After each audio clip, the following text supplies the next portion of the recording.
Yora cash wagura inka wagura inzu wagura imodoka Yora cash kugitanu kandi tukaba turi mu isantere ya Masaka mu karere ka Kicukiro aho tuje guhemba abanyamahirwe batiniye amafaranga yabo muri Yora cash. Aka kanya tukaba dufite abanyamahirwe bageze kuri batatu. warya cash wowe kome zukine Airtel Tigo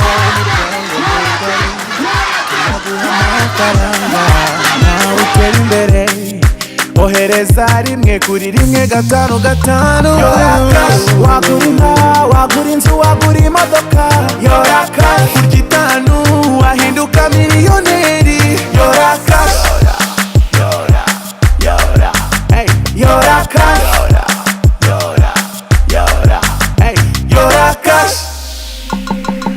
ni miliyoni buri munsi miliyoni ebyiri buri cyumweru igihembo nyamukuru miliyoni 20 ntucikwe nawe waba miliyoneri wagura inka wagura inzu wagura imodoka Yora cash kurya itanu wahinduka miliyoneri Yora cash.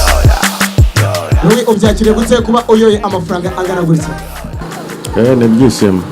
Ni ibyishimo kuri we. Louis niki wabwira abantu batari bitabira Airtel Tigo Yora cash? Byose ni Airtel bagerageza. Louis wakoresheje amafaranga angahe? 1150. 1150 yo Louis yakoresheje. Louis aka kanya aya mafaranga niwe mushinga wamaze kuyateganyiriza ujye kuyakoresha. Arakomeza mu byo n'ubundi ubuzima busanzwe umuntu abakora buri munsi.